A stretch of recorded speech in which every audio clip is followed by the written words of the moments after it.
रहीम अस्सलाम वालेकुम। आज का हमारा टॉपिक है जी how to teach a child. जी तैयबा आप बताएं कैसे बच्चों को हम लोग टीच करेंगे, छोटे बच्चों को। बिस्मिल्लाहिर्रहमानिर्रहीम, अस्सलाम वालेकुम। आज वालेकुम मैं आपके साथ जिस टॉपिक पे बात करने वाली हूँ वो है how to teach a child. जी बच्चों को कैसे टीच किया जाए, ये आजकल के दौर का बहुत एक इम्पॉर्टेंट टॉपिक बन चुका है, क्योंकि जो बच्चे जो हैं आजकल के बिल्कुल भी माओं के काबू में नहीं आ रहे। कुछ लॉकडाउन की वजह से भी, कुछ मोबाइल फ़ोन की वजह से, कुछ बच्चों का स्टार्ट लेना। हाँ जी। ये आज का टॉपिक बहुत इन्फॉर्मेटिव होने वाला है। चलें जी, स्टार्ट करते हैं। सबसे पहले तो मदर्स को चाहिए कि अपने बच्चों को जब भी टीचिंग करनी हो उसके लिए एक टाइम फिक्स किया जाए। बिल्कुल।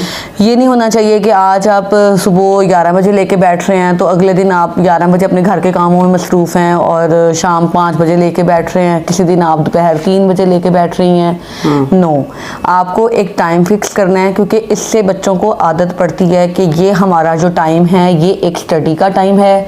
हमारी मदर अपने सब काम छोड़कर हमारे लिए फिक्स होकर बैठी हैं, तो हमने ये टाइम अपनी स्टडी को देना है। बच्चों की हैबिट फिर ऐसे ही बनती है। रही बात है, अगर वो हाउसवाइफ है तो एक मदर भी है। डेफिनेटली। और दूसरा जो एक होता है कि आपने जब बच्चे को लेकर बैठना है तो कोई भी डिस्टर्बेंस उस टाइम पे नहीं होनी चाहिए। फॉर एग्जांपल, बच्चे की कोई तवज्जो हटाने वाली कोई चीज़ वहाँ पे ना हो, उसके कोई टॉयज़ वहाँ पे ना हो, मोबाइल फ़ोन आप उस टाइम अपना बंद कर दें। बिल्कुल। बच्चा काम कर रहा है, माँ मोबाइल पर काम देख रही है, अपनी चीज़ें देख रही है, अपने जो है वो इन टच मोबाइल के साथ है, तो बच्चे का जो फोकस है वो अपने काम की तरफ नहीं हो सकता। वो रही बात है माँ की तरफ होगा। डेफिनेटली बच्चा जो है फिर वो मोबाइल की तरफ अपना जो है वो ध्यान देगा, तो वो आपको वैसा फिर रिजल्ट नहीं मिलेगा। बिल्कुल।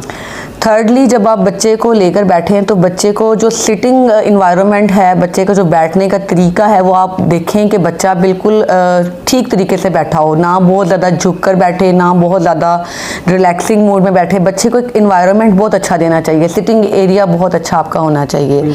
अच्छा, अब ये होता है कि वो माएँ जिनके बच्चे अभी स्टार्ट जिन्होंने लेना है तो उनके लिए भी मतलब बहुत मुश्किल है कि हम बच्चों को स्टार्ट कैसे करवाएं। अब फॉर एग्जांपल, किसी बच्चे को ए लिखना भी नहीं आता, 3 से 4 साल के बच्चे जो हैं बिल्कुल न्यूली कमर्स हैं, अब उनको कैसे स्टार्ट लिया जाए। अच्छा, उनके लिए होता है कि उसके कुछ रूल्स होते हैं जो मैं अपनी पर्सनल लाइफ से आपके साथ शेयर करने वाली हूँ। बिल्कुल। First of all, do it for them.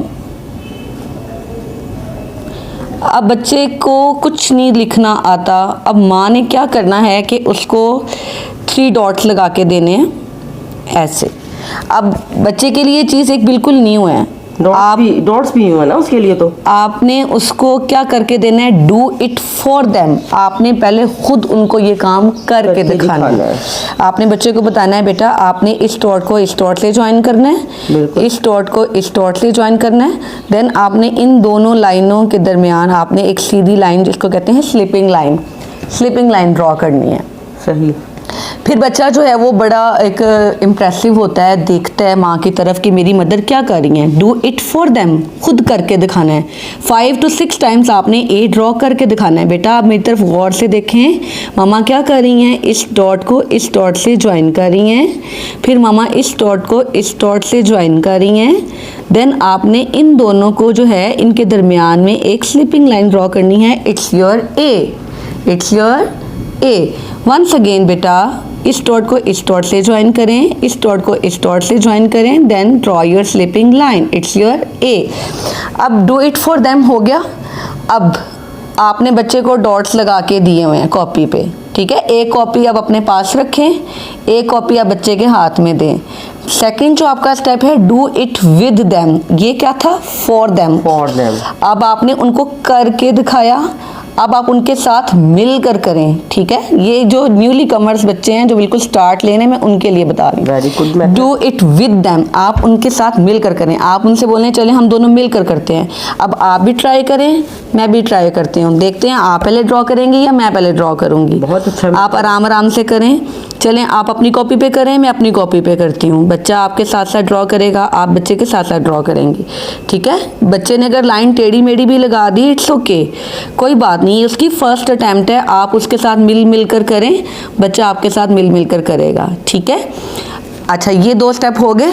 Third step जब आप देखें, इस स्टेप में जब आप देखें कि बच्चा कोशिश कर रहा है ना, तो अब आपने अपनी कॉपी को छोड़ देना है। अब आपने उसकी कॉपी की तरफ ध्यान देना है, उसको वॉच टाइम देना है, ठीक है। अब आप उससे बोलें मैं आपको देखती हूँ, आप काम करो। Watch while they are doing. अब आपने उनको वॉच टाइम देना है जब वो काम कर रहे हो। फिर आपने ये डॉट्स लगा कर दिए हुए हैं बच्चे को। अब आप, बच्चा खुद काम कर रहा है, अब आपने अपनी कॉपी को छोड़ दिया है, अब आप उसको वॉच टाइम दे रहे हैं। लेकिन अगर फिर भी बच्चा तवज्जो ना दे तो फिर हम क्या करें?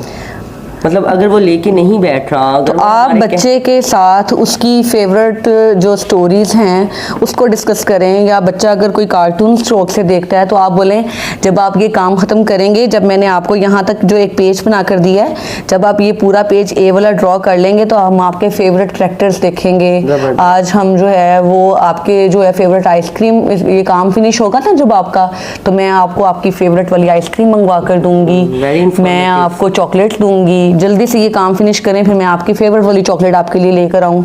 बच्चे को फिर वो इस चीज़ की तरफ ध्यान आता है ना कि मैं ये काम फिनिश करूंगा तो मेरी मामा ने तो मुझे चॉकलेट गिफ्ट करनी है, या जब मैं ये काम फिनिश कर लूंगा तो मेरा वो वाला टॉय जो मैंने इतने दिन से नहीं खेला तो मेरी मामा मुझे वो वाला टॉय निकाल के देंगी। वेरी गुड, मैं तो इस काम को जल्दी से वाइंड अप करता हूँ। फिर बच्चे जो हैं वो बड़ा एक इंटरेस्ट लेके काम करते हैं। अच्छा, जब देखें, अब जब आप वॉच टाइम दे रहे हैं बच्चे को और बच्चा काम कर रहा है लेकिन वो ठीक तरीके से नहीं कर रहा, उसको नहीं करना आ रहा, तो फिर आपने पहले स्टेप पे दोबारा आ जाना है। अच्छा। आपने इस स्टेप पे आके बच्चे को, आपने अग्रेसिव नहीं हो जाना, आपने गुस्से में नहीं आना, आपने इसको डांटना नहीं, क्या कर रहे हो, कर क्यों नहीं रहे हो, ये क्या हो गया, मैं इतनी देर से आपके साथ खप रही हूँ, आप क्यों नहीं कर रहे, ये चीजें नहीं। आप मैंने मतलब दुनिया के काम छोड़े, मैं तुम्हारी खातिर और तुम पढ़ नहीं रहे हो। बिल्कुल बिल्कुल नहीं, आपने उसके साथ जो है ना बहुत कूल रहना है, क्योंकि अगर आप कूल रहेंगी तो बच्चे के लिए ये चीज आसान होगी।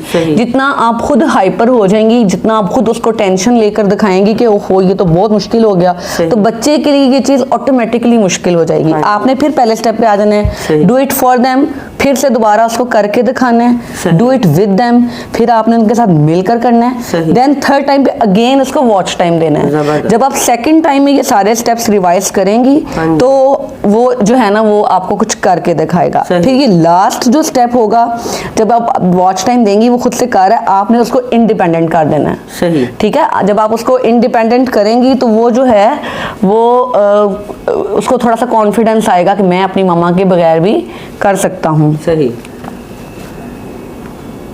डू इट बाय देमसेल्व्स, उनको छोड़ दें। यानी कि जब छोड़ने बच्चों को तो अब हम उनके मतलब वॉच टाइम दे रहे हो या मतलब उनके जरा नहीं, थोड़ा सा दूर हो ताकि बच्चे में कॉन्फिडेंस आए कि मैं अकेला बैठ के भी इसको कर सकता हूँ। क्योंकि आप स्कूल में, ट्यूशन में आप बच्चे के साथ हर टाइम फिक्स नहीं हो सकते। उसको इस चीज की भी हैबिट नहीं देनी कि मेरी मामा हर टाइम मेरे पास हैं, फिक्स हैं, मुझे वॉच टाइम मुसलसल दे रही हैं तो मैं लिख रहा हूँ। वो मेरे से दूर जाएंगी तो मैं बिल्कुल फारिग हो गया, मैं लिख ही नहीं सकता। फिर बच्चों में कॉन्फिडेंस लेवल जो है वो इस चीज का नहीं आता कि हम इंडिपेंडेंट कैसे हों। स्टार्ट जब आपने लेना है तो आपने उनके साथ मिलकर शुरू करना है। जब आपने वॉच टाइम दिया, जब आपने देखा कि बच्चा जो है वो थोड़ा सा इंडिपेंडेंट हो गया, फिर थोड़ा सा उससे आपने दूर होना है। सही। अब ये जो सारी चीज़ें जो मैंने आपको बताई हैं, ज़रूरी नहीं है कि आप सिर्फ जो बच्चे को स्टार्टिंग मदर्स ले रही हैं। अब मेरा बेटा माशाल्लाह मल्टीप्लाई के कल क्वेश्चन कर रहा था तो उसके लिए बड़ी मुश्किल हो रही थी क्योंकि वो काफ़ी लेंथी क्वेश्चंस थे। तो मैंने पहले उसको करके दिखाया, फिर मैंने उसके साथ बेटा किस क्लास में? क्लास 4 में माशाल्लाह। तो मैंने उसके साथ पहले मैंने उसको क्वेश्चन करके दिखाया, फिर मैंने उसके साथ मिलकर किया, फिर मैंने उसे वॉच टाइम दिया। अब मैंने जब उसे वॉच टाइम दिया, जब मैंने देखा कि अब इसके आंसर ठीक आने लग गए हैं, अब ये इंडिपेंडेंट हो गया है, फिर मैं जो है मैं किचन में गई, मैंने कहा अब आप करो, मैं आके चेक करूंगी। हर एज के ग्रुप के लिए, मतलब हर एज, बिल्कुल बिल्कुल। और जरूरी नहीं है कि सिर्फ पढ़ाई के लिए हम ये 4 स्टेप्स को फॉलो करें। बच्चे में अदब आपने सिखाना हो, बच्चे को कोई रवैया सिखाना हो, बच्चे में कोई आदत डालनी हो, तब भी हम इन 4 स्टेप्स, फॉर एग्जांपल अगर आपने बच्चों में नमाज की आदत डालनी है, डू इट फॉर देम, आप नमाज पढ़ के दिखाएं। आप उनसे बोलें आप मेरे साथ मिलकर नमाज पढ़ें। जब आपके साथ मिलकर नमाज पढ़े, फिर आप उनको वॉच टाइम दें, आप देखें आपका बच्चा नमाज ठीक से पढ़ रहा है, फिर आप उनको इंडिपेंडेंट कर दें। सही। आपके बच्चे में आपने शेयरिंग की आदत डालनी है, आपके बच्चे में शेयरिंग की आदत नहीं है, आप उसको पहले उसके साथ चीज़ शेयर करें। सही। ठीक है, जब आप खुद शेयर करेंगे तो बच्चा भी शेयरिंग की आदत उसमें अपने आप आ जाएगी। आई होप यानी सो। कि ये 4 स्टेप्स ये पूरी जिंदगी के रूल्स जी, के लिए जी, ये जी। लागू होते हैं। जी जी बिल्कुल। बहुत अच्छा आपने समझाया, बहुत शुक्रिया। थैंक यू सो आपका। Much, thank you so much. I hope so कि आपके लिए ये वीडियो आज की बहुत इन्फॉर्मेटिव होगी। प्लीज़ आप हमारे चैनल को लाइक करें, सब्सक्राइब करें और हमें कमेंट बॉक्स में बताइएगा कि आज की वीडियो आपको कैसी लगी। टिल देन टेक केयर, अल्लाह हाफिज़। अल्लाह हाफिज।